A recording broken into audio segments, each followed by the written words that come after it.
এখন দেশত এটা মাছমৰীয়া আছিল। নাম আছিল সোণাৰাম।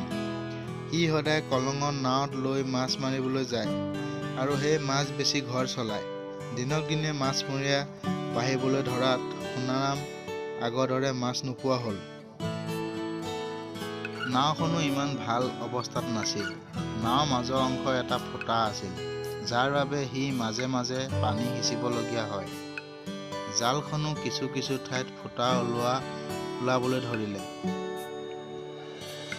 ঘৰত সি সদায় ঘৈণীয়েকক গালি শুনিবলগীয়া হয়। ঘৰৰ অভাৱবোৰ কেনেকৈ পূৰ কৰিব পাৰি তাৰ চিন্তাত সি সদায় নৈ পাৰত বহি সময় কটায়। এদিনাখন ৰাতিপুৱাই ধাৰাসাৰ বৰষুণ পৰা দেখি মাছৰ উজান আহিব বুলি সি জালখন লৈ নৈ পাৰলৈ গ'ল। নাও লৈ সি নৈৰ মাজত পালেগৈ। জাল মাৰেহে মাৰে, কিন্তু মাছ হ'লেও এটাও জালত নপৰে।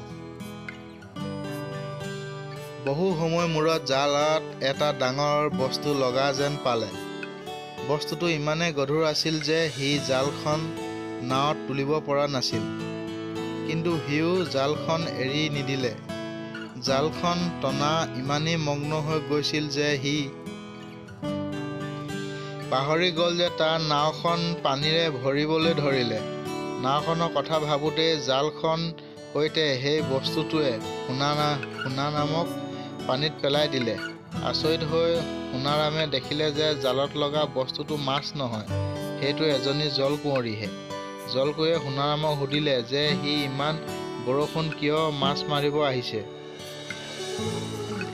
যেতিয়া সোণাৰামে তাৰ সকলো দুখৰ কথা ক'লে, জলকুঁৱৰীয়ে তাৰ অভাৱৰ কথা শুনি তাক এটা মন্ত্ৰ শিকাই দিলে।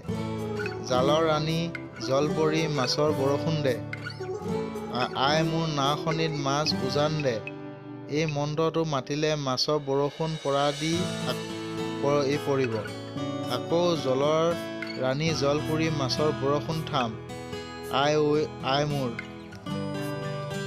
নাওখনিত মাছ উজান থাম। এই মন্ত্ৰ মাতিলে মাছৰ পৰা বন্ধ হৈ যাব। আৰু ক'লে, কিন্তু বেছি লোভ নকৰিবা, নহ'লে তোমাৰেই বিপদ হ'ব। কথামতে সোণাৰামে মন্ত্ৰ মাতি চালে আৰু তাৰ নাওখন মাছেৰে ভৰিবলৈ ধৰিলে। ই আকৌ মন্ত্ৰটো মতাৰ পাছত পৰা বন্ধ হৈ গ'ল। এনে দূৰে সোণাৰামৰ মাছ বেছি বেছি ধনী হ'ল। তাক দেখি আন মাছমৰীয়াসকলে মাছ খোৱাত দোৱা লাগিল। সিহঁতে সন্দেহ কৰিবলৈ ল'লে।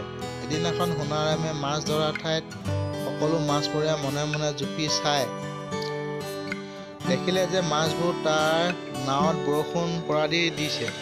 সকলোৱে আচৰিত হৈ ৰ'ল। সোণাৰাম পাৰলৈ অহাক তাক সকলোৱে আগুৰি ধৰি ৰহস্যটো সুধিলে।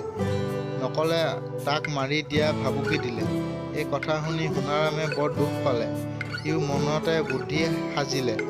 সিও সিহঁতক অকল মাছ পৰি থকা মন্ত্ৰটোহে ক'লে, মাছ ৰৈ যোৱা মন্ত্ৰটো নক'লে। সোণাৰামৰ কথা শুনাৰ লগে লগে সকলো মাছমৰীয়াই নাও লৈ বিলৰ মাছ পালেগৈ আৰু লগে লগে মন্ত্ৰ মাতি দিলে। মন্ত্ৰমতে সকলোৱে নাও মাছেৰে ভৰিবলৈ ধৰিলে। সিহঁতে ফূৰ্তিত থাকিব নোৱাৰা হ'ল। কিন্তু নাও সম্পূৰ্ণ মাছেৰে ভৰি যোৱাৰ পাছতো যেতিয়া মাছৰ বৰষুণ দিয়ে থকা হ'ল, তেতিয়া সিহঁত চিন্তিত হ'ল। লাহে লাহে নাৱৰ সৈতে সিহঁতে ডুবিবলৈ ধৰিলে আৰু লগে লগে প্ৰত্যেককে জলকুঁৱৰীয়ে পানীৰ তলত লৈ গ'ল। কথাতে কয় নহয়, লোভতে পাপ পাপেই মৃত্যু। এনেদৰে সকলো লোভী মাছমৰীয়াৰ মৃত্যু হ'ল আৰু সোণাৰাম নিজৰ মাছখিনি লৈ ঘৰলৈ ঘূৰি আহিল। যদি ভাল লাগিলে ভিডিঅ'টো চাই বন্ধুসকল ছাবস্ক্ৰাইব কৰিব মোৰ ইউটিউব চেনেলটো।